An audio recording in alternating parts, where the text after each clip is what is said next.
国際商東館の総本部道場にやってきた高石橋さん、金沢信明館長と日和先生が出迎えてくれました。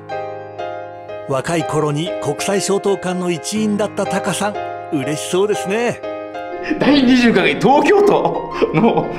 空手道選手権大会、信明先生いらっしゃるんですよ。いますね。いますね。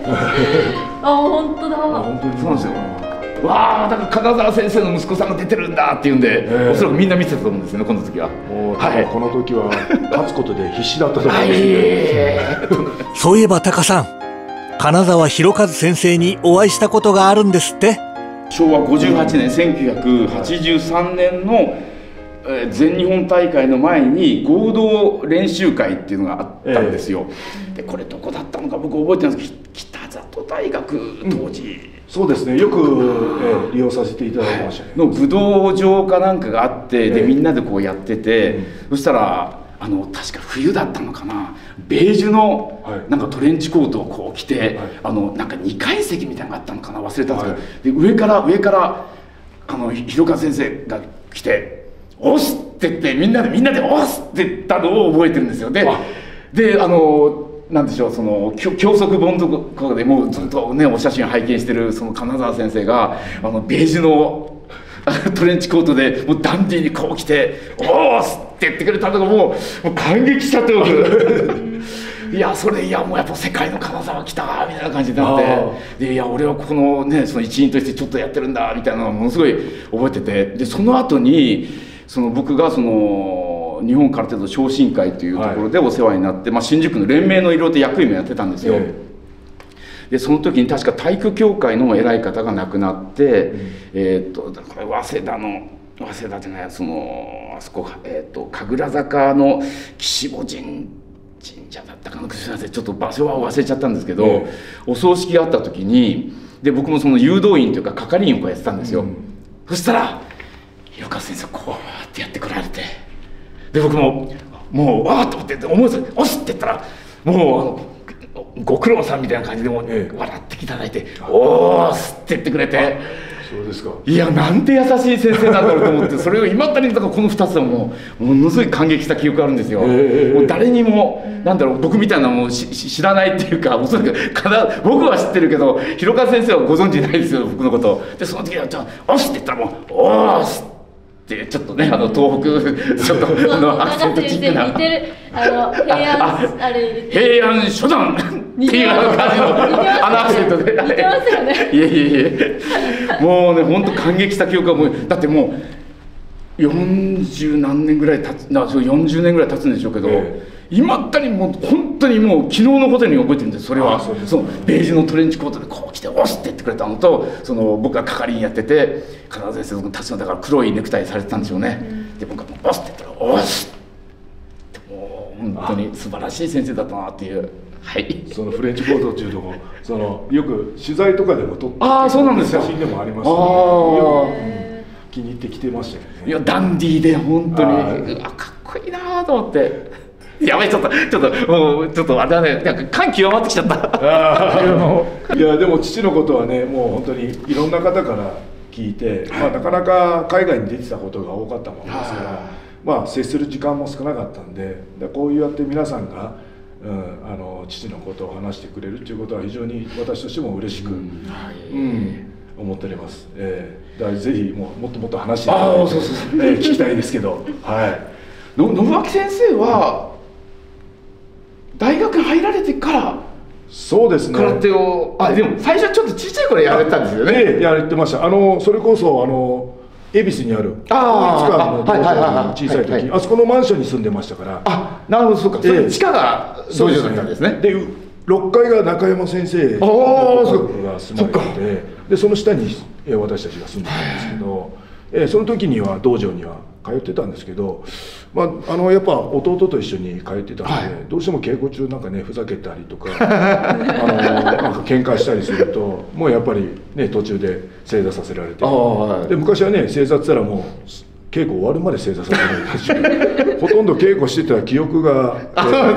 いものでやんちゃ坊主だった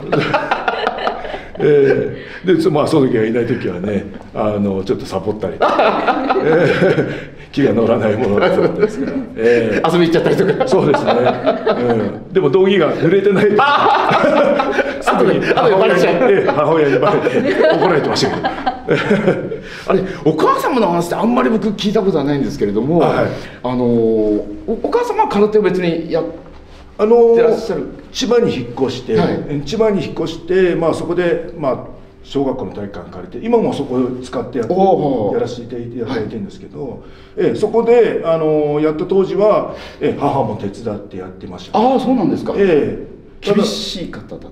たんですか、その道着が濡れてないよみたいな。それやっぱ息子に対してだからやっぱ、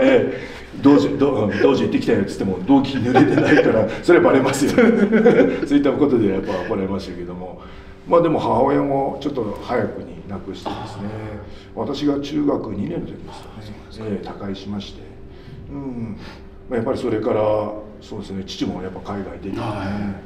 なかなか日本にいないんですけど、いたはいたでまた忙しい方なんですけど、でも家にいる時は本当に母親のね代わりもしてね、やっていただいてました。食事を作ったり朝食をで、夜ほとんどいないんで夕食の準備もしてくれて、そんな話、皆さんこんなお話どこかでされました？その話って。してないんじゃないですかね。してない。貴重なお話これ。でやっぱ高校に入るとお弁当なんかねこう作って、朝早く起きてメインは大体のり弁なんですけど、でそこにいい時は漁業関係なんですけど、うちの家族は父親の方ですね。でよく鮭とか魚を送ってきてくれるんで、よく鮭は置いてあるんです。あ、そうですか。これ焼いたやつね。焼いたやつをこう乗せていただいて、それで弁当作ってくれるんですけど、たまに鮭がない時がのり弁だけの時があるんですよね。あとは日の丸弁当、梅干しをポンって、それだけなんです。おかずがない忘れちゃうんでしょうね。箸もない時もある。本当ですか。でもあれがちゃんと朝早くにご飯を炊いて、でこうやってほぐしてこうやってやってくれたって、なんかもうそういう姿見てるんで、いや素晴らしいな。もう私たちも誰も文句言わなかったですね。おかずがないからとか言わないし、もうそれだけでも本当に感謝で、だから弟たちも今こうやって同じ父親の後引き継いで仕事をこうやってやってますし、また孫までもね今一緒にやってますから、またそういったところではやっぱ言葉よりもね行動でやっぱ教えてくれた、この背中でね、いろいろと教えてくれた方なんで、言葉の数は少ないんですけどね。あんまりこうやってそんなに口数多くっていうことではなく、こうだぞっていう感じで。強制も共有もしなかったですね。あの方は。空手もあれですかね。そしたらもうやりたかったらやれと。そうですね。だから大学別にその継ぐ必要はないという話までされたことっていうのはあるんですか？ないですね。もう特にそういう後継者の話もされたことはなかったりするんですかね。そうですね。だから私中学からバスケ、そうなんですよね。バスケットだったんですよね。集中してやってたんで、それで進学もその高校の方でね、バスケの方でこう推薦していただいて、それで高校も行ったんですけど、その間別に空手に関しても別にやれとかも言わないですし、バスケやってんだったらバスケ頑張れみたいな感じで言っていただいて、だからその6年間は空手やってないんですよ。で高校で、部活引退する時に、父の方から、大学行くんであればその空手のセレクションがあるっていうことを聞いて、受けたいんだったらっていうことだったんで、ちょっとしばらく考えて、それでちょっと空手そうだな、父親もやってるし、なんかこうやってみたいなって思いまして、それからそうですね、父親にお願いして、そのセレクションを受けさせていただきますと。それが決まって毎日、今ここの本部道場、国際書道がここです、久我原ですけど、以前は四谷にあったんですはいはいはいはい。の地下にあったんですけど、まあ、そこにもうほとんど練習がある時は毎回参加して。なるほど。じゃあ本当に子供の頃の勘を取り戻すところじゃないですよね。それはもう本当ゼロから素人ですよ。本当だ。素人うわ大変だ。本当にそれでで大学に入りまして。でも大正大の空手道部ってもう名門強豪だったんですけど、いきなりそのねちょっと集中練習をしたの一つが入ってきて、いかがだったんですか。もう最初ボコボコじゃないけど。そうですね。もう先輩との本当技量っていうのが天と地の差。そりゃそうですよね。向こうはもうだってエリートの人たちがね入ってくるような空手道部ですもんね、あそこは。いやそれで入ってきた時はちょっと入った時はいや参ったなと思って全然レベルが違うなと思って、こんなはずじゃなかったみたいな感じですか。甘く見てたなみたいな。でまあ本当に稽古ついていくのが必死で、でもまあバスケのおかげっちゃおかげなんですけど、やっぱりそのバスケで培ったこのスタミナとか、あとは下半身、なるほどなるほど、の筋力があったので、今はこんなもんですけど、昔はこんなもう倍の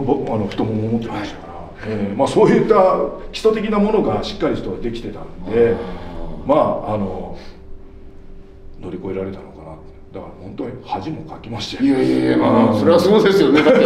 だってみんな最初から黒帯みたいな人がブーッと来て、で同級生なんかもですねやっぱインターハイ優勝した、そういう方ね歴戦の勇者みたいなのが来るわけですもんね。まあ周りは多分金沢先生の息子こんなおかしいなみたいな、